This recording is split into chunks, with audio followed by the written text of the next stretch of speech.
Lokesh Kanagaraj cooked it very well. Kaithi movie में दिल्ली के सामने अनबू दास और अड़ाई कलम, उसके बाद विक्रम मूवी में विक्रम के सामने सांथनम और उसके बाद में रोलेक्स, उसके बाद लियो मूवी में लियो के सामने हेरोल्ड दास और एंटोनी दास। तो लोकेश कनगराज की यूनिवर्स यानी कि एलसीयू में अब अगली मूवी बेंज आने वाली है और इस मूवी में अपने को राघवा लॉरेंस देखने को मिलने वाले हैं एज अ बेंज, जहाँ पे राघवा लॉरेंस के बर्थडे के दिन ही लोकेश कनगराज ने बेंज मूवी का अनाउंसमेंट किया। लेकिन इस अनाउंसमेंट टीजर को देखने के बाद में आपके मन में एक सवाल तो जरूर आएगा कि आखिर इस मूवी के अंदर राघवा लॉरेंस यानी कि बेंज इस मूवी के अंदर विलन साइड में होने वाला है या फिर हीरो साइड में। मेरा मतलब यह है कि इस मूवी के अंदर बेंज अपने को रोलेक्स के साथ में हाथ मिलाते हुए देखने को मिलेगा या फिर वो विक्रम का ही एक एजेंट बनने वाला है, जहाँ पे विक्रम के साथ में वो मिलके पूरे ड्रग माफिया को खत्म करेगा। वेल, इस चीज का एक सटल हिंट अपने को लोकेश कनगराज ने इसी अनाउंसमेंट टीजर में दिया है। तो इस चीज के बारे में तो हम वीडियो में आगे बात करेंगे ही, लेकिन साथ ही में इस वीडियो में हम लोग उन सभी पॉसिबल कनेक्शंस और सारे डिटेल्स के बारे में बात करेंगे जो कि अपने को इस अनाउंसमेंट टीजर में देखने को मिला है। इसके अलावा कुछ थियरीज के बारे में बात करेंगे। तो इस अनाउंसमेंट टीजर के स्टार्टिंग में हम लोग देखते हैं कि लोकेश कनगराज एक हेलमेट पहन के एंट्री मारते, जहाँ पे उस हेलमेट पे बेंज लिखा हुआ है, जिसके बाद यहाँ पे लोकेश कनगराज बोलते हैं कि a warrior with a cause is the most dangerous soldier. A warrior with a cause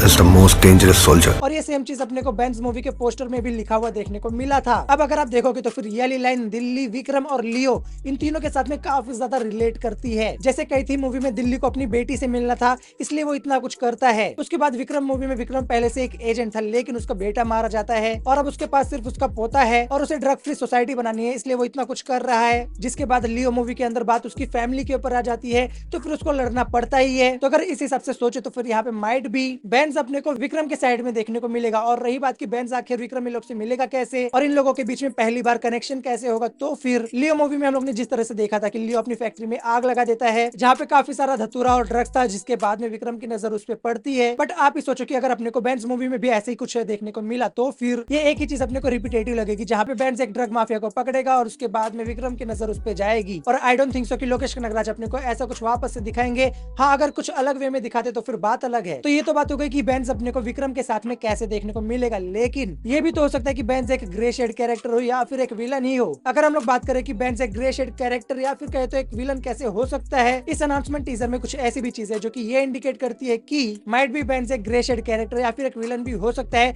तो फिर उसके बारे में तो वीडियो में आगे बात करेंगे, लेकिन उससे पहले यहाँ पे हम लोग एक प्रिंटर में से एक पेपर निकलते हुए देखते हैं जहाँ पे जी स्क्वाड ये सब लिखा हुआ है और जी पे बिच्छू का साइन भी है, जहाँ पे बहुत लोग को देख के यही लगेगा कि हाँ ये रोलेक्स से कनेक्टेड है, लेकिन ऐसा नहीं है। जी स्क्वाड लोकेश कनगराज की प्रोडक्शन कंपनी का नाम है और ये उनका लोगो है। एनीवेज, इसके बाद हम लोग बेंज का एक पोस्टर देखते हैं जहाँ पे वांटेड लिखा हुआ है, डेड और अलाइव, यानी कि बेंज ने कुछ ऐसे गलत काम किए जो कि उसे नहीं करने चाहिए थे, उसकी वजह से उसको पुलिस ढूंढ रही है। इसके बाद अपने को अगला शॉट देखने को मिलता है जहाँ पे बेंज एक मॉडिफाइड बाइक चला रहा है, जहाँ पे उसकी बाइक पे नॉस भी लगा हुआ है, यानी कि कहे तो फिर बूस्टर, जो कि बाइक को सडन स्पीड प्रोवाइड करता है ताकि वो जल्दी से एस्केप कर सके या फिर कहीं पे जा सके। और लोकेश कनगराज का डीसी के लिए प्यार तो हम लोग जानते ही है, इसलिए यहाँ पे हम लोग देख सकते हैं कि बेंज का ये हेलमेट रेड हुड से काफी ज्यादा सिमिलर है। बट यहाँ पे बेंज के पीछे हम लोग एक AK-47 भी देख सकते हैं। और इसी के बाद में एक काफी ज्यादा इंपॉर्टेंट सीन आता है जहाँ पे हम लोग देखते हैं कि एक येलो कलर का कपड़ा और ब्लू कलर का ग्लव्स पहने हुए हाथ कोई तो क्रिस्टलिन सब्सटेंस को तोड़ रहा है, जिसके सामने अपने को केमिकल्स के बोतल्स भी देखने को मिलते हैं और साथ ही में अपने को बॉक्स पे डबल सांप वाला एक सिंबल भी देखने को मिलता है।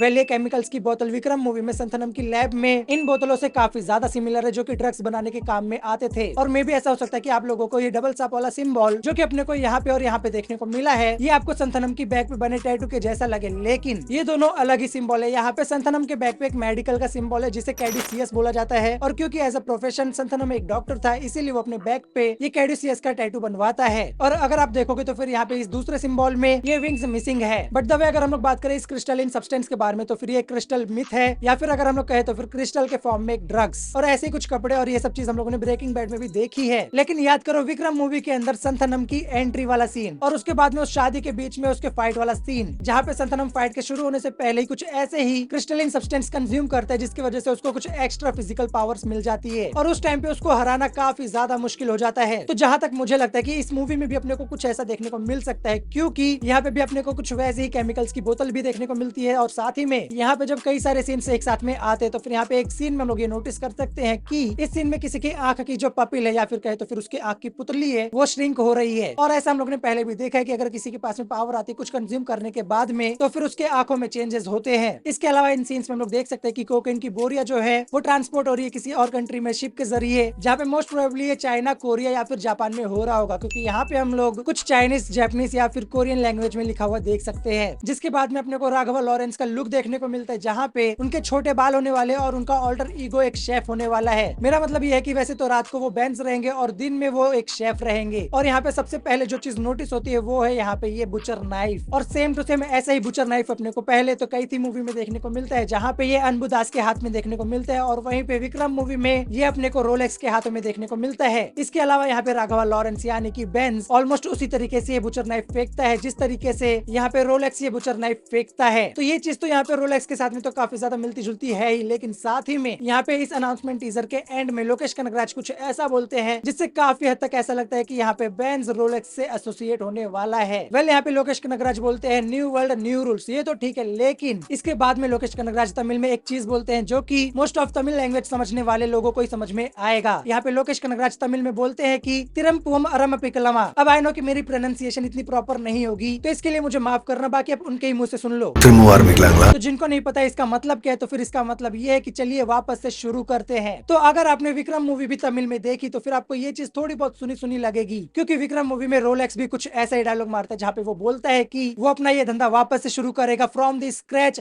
डे 1। और अगर आपको नहीं पता तो फिर तमिल में ये वाला डायलॉग काफी फेमस भी हुआ था। तो यहाँ पे रोलेक्स ने बोला कि मैं ये सारी चीजें वापस से शुरू करूंगा फ्रॉम डे 1, एकदम स्क्रैच से वापस शुरू करूंगा स्क्रैच से कल डे 1। तो पॉसिबली मुझे ऐसा लगता है कि यहाँ पे लोकेश कनगराज ने एक हिंट दिया है कि यहाँ पे रोलेक्स का ये धंधा वापस से शुरू होने वाला है, और इसलिए मुझे यहाँ पे ऐसा लगता है कि बेंज जो है वो रोलेक्स का एक एसोसिएट होने वाला है, जहाँ पे मे भी ऐसा हो सकता है कि बेंज का एक अलग ही एम्पायर हो और रोलेक्स उसके साथ में मिलकर काम करे। और क्योंकि अपने पास ऑलरेडी 3 ऐसे बैड एस हीरो तो है ही जो की इस ड्रग माफिया को खत्म करने के मिशन पे लगे हुए हैं, आई मीन लगने वाले हैं, तो हो सकता है कि यहाँ पे बेंज को रोलेक्स के साथ में एसोसिएट करे ताकि एक बराबर की टक्कर हो। हाँ, मुझे पता है कि रोलेक्स इस सेट को अकेले संभालने के काफी ज्यादा काबिल है, लेकिन पॉसिबली ऐसा हो सकता है। तो ये थी वीडियो की कैसे बेंज मूवी एलसीयू से कनेक्टेड हो सकती है। इसके अलावा अगर और भी कोई थियरी मेरे दिमाग में आती तो फिर उसके बारे में हम लोग आगे की वीडियोस में बात करेंगे ही, क्योंकि एलसीयू से अपना पुराना रिश्ता है और एलसीयू अपने को पसंद भी है। बाकी आपको क्या लगता है इन सब चीजों के बारे में? आपके पास कौन सी थियरी है? आपको क्या लगता है कि राघवा लॉरेंस अपने को बेंज मूवी के अंदर विक्रम के साइड में देखने को मिलेंगे या फिर रोलेक्स के साइड में? ये चीजें कमेंट सेक्शन में जरूर बताना। इसके अलावा अगर आपको ये वीडियो अच्छी लगी तो वीडियो को लाइक कर देना, और कहीं से भी अगर चैनल पर नए आ गए हो तो फिर चैनल को सब्सक्राइब कर देना। मिलेंगे ऐसी एक और वीडियो के साथ में, तब तक के लिए Tata and thanks for watching.